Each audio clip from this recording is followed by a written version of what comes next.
All right, tonight, it's a major move to keep water safe. The EPA is rewriting rules on pipes. It wants U.S. cities to remove all lead pipes within 10 years. Lead in water has been an issue all across Michigan, most recently popping up in Redford Township. Joining us now is Gary Brown, the director of the Detroit Water and Sewerage Department. Thank you for joining us today. Oh, thank you for having me. So all lead pipes, water lines within 10 years. Yeah. If you're talking about the city of Detroit, is that reasonable? Is that possible? Absolutely, it's possible. And Detroit has 80,000 lines. We probably have more than any county, probably as many as the rest of the state combined. But yes, it is absolutely doable. We are ecstatic that the EPA, after 30 years, has decided to improve the rules in order to get these lines out of our community. And not only are they changing the rules, but money is coming along with it. The Biden administration has put $15 billion in play to get these lines out. I currently have about $100 million in contracts on the street right now, removing lead service lines. And not only are we removing the lines, but we're putting Detroiters to work. We're hiring Detroiters, we're hiring Detroit-based companies, so this is a win-win-win for everybody. We all want the same thing. Let's get these lines out as quickly as possible. Yeah, it seems ambitious to do. How long, hypothetically speaking, could a process like this take to complete? Yeah, well, EPA is saying that if you have an extraordinary number of lines and Detroit would fit that guideline, they're going to extend the 10 years. We're not going to ask for an extension. We're not even thinking about an extension. We're thinking about how can we get it done before the 10 years is up. So we have a 10-year plan. My mayor, Mike Duggan, told me don't even look at past 10 years. Let's get these lines out as quickly as possible. I've been saying for a very long time, this can't be an unfunded mandate.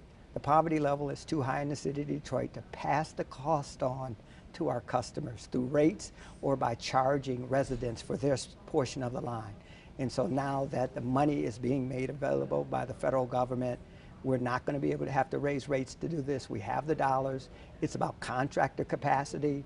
I'm hiring more people to do it internally. I'm putting money in play for small mom and pop plumbing companies in the city of Detroit so that they can get some of this action.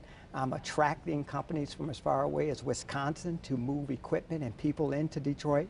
And then I'm going to also be asking the Army Corps to come in and help remove those lines. So I have no doubt that we're going to meet the 10-year deadline. So the EPA's goal is to remove 10% of them each year for 10 years. So 8,000 lines a year in Detroit. If that's your home, where a line is being removed or replaced, what does that process look like? How long are things going to be all torn up? Yeah, well, we want to be on your block one day. We want to be there one day. Wow. And so we're going to, 40 days prior to us showing up with equipment, we're going to go to the community, we're going to go door to door, we're going to have community meetings, and we're going to explain very carefully to customers what it's going to look like.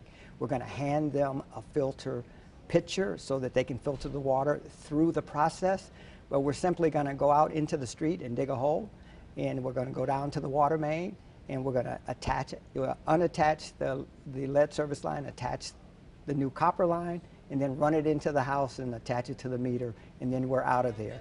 We may have to come back in the spring to finish the restoration. We certainly can't grow grass in February, but we'll be back in April or May in order to finish the restoration. Wow, one day. So we say we're on your block around the clock. You're saying that's not going to be the case. That's great. One day only. Yeah, we want one day, no more than 2 on each block, and then you're moving to the next block, and you're just going to go block by block doing every house on that block. Okay, so we know there are a lot of cities across the country that have really antiquated systems in place. Having something like this in place to make that change possible, what does this mean for the citizens? It means that we're going to finally get the lead service lines out of their homes and remove the risk for the next generation of kids so that they're not exposed to leads. You know, our system is very old. It was started in the 1800s. Lead service lines weren't outlawed until 1945, and most of the housing stock in Detroit was built prior to 1945. Yeah. The material of choice was lead, and so most of the homes have lead. And so finally now, we're going to be able to have a plan that has dollars behind it to get the lead out. Yeah. All right. Well, Gary Brown, Director of Detroit's Department of Water and Sewerage, thanks so much for joining us today. No, thanks for having me. Appreciate it.